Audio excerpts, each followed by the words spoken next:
Hello friends, इस video में हम लोग देखेंगे मैलरी-वीज़ सिंड्रोम के बारे में।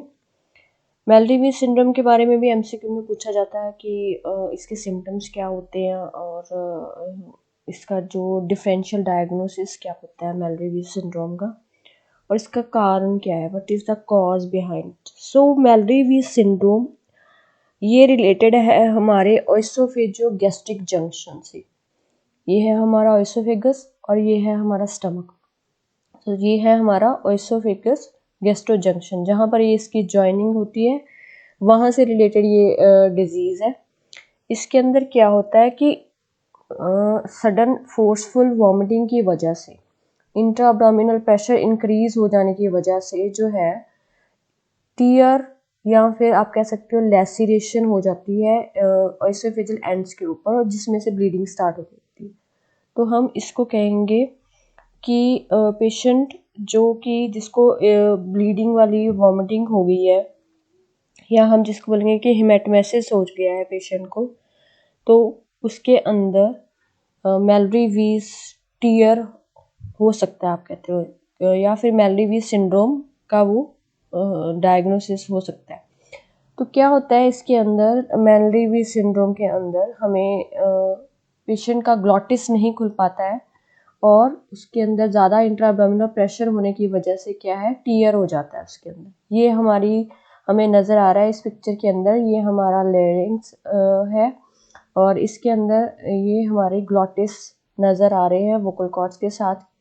और ये क्या है, glottis during the vomiting process ये खुलता नहीं है, जिससे इंट्रा एब्डोमिनल प्रेशर उधर से इंक्रीज हुआ होता है और ज़्यादा प्रेशर होने की वजह से जो है टीयर हो जाता है। इस पिक्चर के हम देख सकते हैं ये इंटीरियर पोस्टीरियर व्यू है, जिसके अंदर हमें ये आगे ट्रैकिया नज़र आ रहा है और ये हमारे वोकल कॉर्ड्स हैं, और ये जो बीच का मतलब जो स्पेस हमें नज़र आता है, इसको हम लोग ग्लॉटिस बोलते हैं। ये क्लोज हो जाता है ड्यूरिंग हम जब खाना स्वेलिंग करते हैं, तो ये क्लोज हो जाता है ताकि जो फूड जो लिक्विड है, सॉलिड है, आइदर लिक्विड है, वो हमारे ट्रैकिया में ना जाए। सो इसकी ग्लॉटिस की माल फंक्शनिंग की वजह से और उधर से इंट्रा एब्डोमिनल प्रेशर इंक्रीज होने की वजह से क्या है कि वहाँ पर टीयर हो जाता है और इस तरह से वहाँ पर लैसिरेशन डेवलप हो जाती है, टीयर और ब्लीडिंग ज़्यादा हो जाती है पेशेंट के अंदर, जिसकी वजह से उसको जो वॉमिटिंग है उसमें ब्लड आना शुरू हो जाता है। और इसमें कई बार पेशेंट के अंदर हिस्ट्री भी होती है कि उसको स्टूल के अंदर भी ब्लड आ रहा होता है, जिसको हम लोग मेलिना बोलते हैं। जैसे कि इस पिक्चर में आप देख सकते हो, कॉफ़ी ग्राउंड अपीयरेंस भी बोल देते हैं, या ब्राइट रेड ब्लड जो कि फ्रेश ब्लड की ब्लीडिंग होती है, वो हमें नज़र आता है। तो इसमें डायग्नोसिस के अंदर क्या करते हैं, ये कॉजेस लिखे हुए हैं इसके अंदर। ज़्यादा अल्कोहल लेने वाले पेशेंट के अंदर जो बुलिमिया नर्वोसा, जिस पेशेंट को ज़्यादा भूख लगने की बीमारी होती है, कफिंग, हियाटल हर्निया, जिसके अंदर ये जो पार्ट है ऊपर वाला स्टमक का जो पार्ट है वो हर्निएट करके डायाफ्राम के ऊपर के रीजन में चला जाता है, उसको हियाटस हर्निया बोलते हैं हम लोग। फूड पॉइजनिंग वगैरह की वजह से हो जाता है। सो इसमें जो डायग्नोस्टिक पार्ट है, इसमें ओएसोफेजियोस्कोपी करते हैं, जिसमें हम कैमरा डाल के ओएसोफेगस को देखते हैं। लेकिन अगर एक्सेसिव ब्लीडिंग है तो that is not will be a reliable diagnostic part.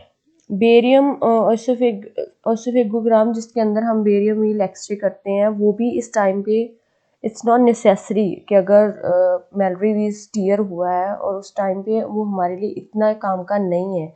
लेकिन वो दूसरी कंडीशन जैसे कोई कैंसर वगैरह या कोई ट्यूमर वगैरह अगर डेवलप हुआ है, तो उसमें उसको जानकारी लेने के लिए हमें हेल्प करता है बेरियम एक्सरे जो होता है।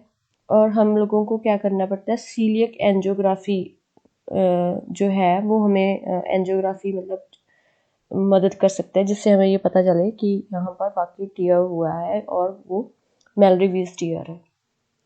सो इसके लिए जो ट्रीटमेंट पार्ट है, जो हम सर्जरी में कहेंगे नेज़ोगैस्ट्रिक एस्पिरेशन, पेशेंट के अंदर ट्यूब डाल के जो ब्लड को रिलीज जो हुआ है उसको निकाल दिया जाता है। ट्रांसफ्यूजन, ब्लड ट्रांसफ्यूजन किया जाता है पेशेंट के अंदर, और उसको सैलाइन गैस्ट्रिक लेवेज से क्लीन कर देते हैं उसका पेट, और कंजर्वेटिव ट्रीटमेंट दिया जाता है पेशेंट को। और उसके अलावा उसको एपिनेफ्रिन का इंजेक्शन देते हैं कोऑपरेटिव कोआगुलेशन में हेल्प करने की कोशिश करते हैं, या फिर लाइगेशन कर देते हैं। नहीं तो उसके लिए सर्जरी करना पड़ता है कि पेशेंट के स्टमक ओपन करके टीयर जो है उसको सिल दिया जाता है। सो ये था मेलरी वीज सिंड्रोम, और ये काफ़ी इंपॉर्टेंट है एमसीक्यू पॉइंट ऑफ व्यू से। Thank you.